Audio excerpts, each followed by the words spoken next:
మా dog 100% vegetarian sir అని చెప్పేసి చాలా మంది అయితే మా దగ్గరికి అయితే వస్తారు. ఇప్పుడు మనకి హ్యూమన్స్‌లో అయితే వెజిటేరియన్ డైట్స్ అనేవి అయితే వర్కౌట్ అవుతాయి. బట్ మీకు డాగ్స్‌లో వచ్చేసరికి అది కంప్లీట్‌గా అయితే వర్కౌట్ కాదు అని చెప్పుకోవాలి. సో, ఎందుకు అంటే ఇప్పుడు డాగ్ అనాటమీ చూసుకుంటే ఇప్పుడు మనకి దాని పళ్ళు కూడా ఏవైతే ఇప్పుడు మనకి ఫోటోలో కనిపిస్తున్నాయో మాంసాన్ని చీల్చడానికి అనువుగా ఉంటాయి. దాంతో పాటు ఫిజియాలజీ మొత్తం దానికి ఖచ్చితంగా ఒక యానిమల్ ప్రోటీన్ అయితే ఖచ్చితంగా అవసరమైతే ఉంటుంది. సో, ఇప్పుడు మనం ఎక్కువ రోజులు ఇప్పుడు హోమ్ ఫుడ్ వెజిటేరియన్ డైట్స్ అంటే జనరల్‌గా ఏమేమి పెడతారంటే ఇడ్లీలు, లేకపోతే కర్డ్ రైస్, చపాతీలు ఇలాంటివి ఎక్కువగా పెట్టినప్పుడు ఏమవుతది అంటే మీకు ఇనీషియల్‌గా ఒక 2, 3 సంవత్సరాలు ఉన్నప్పుడు ప్రాబ్లమ్స్ అయితే కనిపించకపోవచ్చు కానీ తర్వాత అయితే ఇప్పుడు ఎసెన్షియల్ మినరల్స్ అవ్వచ్చు, ప్రోటీన్ డెఫిషియన్సీ వల్ల చాలా పెద్ద ప్రాబ్లమ్స్ అయితే వచ్చే అవకాశం ఉంటుంది. దాంతో పాటుగా మెయిన్ పెద్ద ఇష్యూ ఏంటంటే ఈ డెఫిషియన్సీస్ ఆధారంగా కొన్ని రకాల జబ్బులు రావడంతో పాటు లైఫ్ స్పాన్ కూడా తగ్గిపోయే అవకాశం ఉంది. ఇంత ఎక్కువగా ప్రాబ్లమ్ అయితే ఉంటుంది. ఇది పోను పోను అనమాట.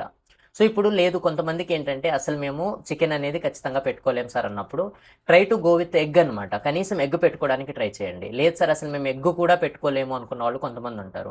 సో, అలాంటి వాటికి ఏంటంటే కమర్షియల్‌గా 100% వెజిటేరియన్ డైట్స్ అయితే ఉంటాయి. సో, ఇప్పుడు మీకు స్క్రీన్ మీద కనిపిస్తున్నట్టు ప్రతి బ్రాండ్‌వి. లేదు మేము అసలు కమర్షియల్ ఫుడ్ జోలికి కూడా వెళ్ళము అనుకున్నప్పుడు ఏంటంటే ఇప్పుడు మనకి ప్రోటీన్ రిచ్ ఫుడ్స్ అయితే ఉంటాయి. సో, ఇప్పుడు మీకు ఫోటోలో కనిపిస్తున్నప్పుడు సోయా చంక్స్ పెట్టడానికి ట్రై చేయండి. ఏది పెట్టినా కానీ మీరు ఒకవేళ ఇంట్లోనే ఇప్పుడు హోమ్ ఫుడ్ దాంతో పాటు 100% వెజిటేరియన్ పెడుతున్నారు అంటే సప్లిమెంట్స్ మాత్రం ఖచ్చితంగా పెట్టుకోవాలి. దాంట్లో మాత్రం ఎటువంటి డౌట్ లేదు. ఎందుకంటే మనం పెట్టే హోమ్ ఫుడ్స్‌లో ఖచ్చితంగా ఈ డెఫిషియన్సీ అయితే ఉంటుంది కాబట్టి ఇన్ కేస్ మీరు హోమ్ ఫుడ్‌గా పెట్టుకుంటూ ఉంటుంటే దగ్గరలో ఉన్న డాక్టర్‌ని కన్సల్ట్ అయ్యి ఇమ్మీడియేట్‌గా అయితే ఈ సప్లిమెంట్స్ గురించి అయితే తెలుసుకోండి. But try to change to another diet అనమాట. డాగ్ డైట్‌కి చేంజ్ చేయడానికి మాత్రం ట్రై చేయండి.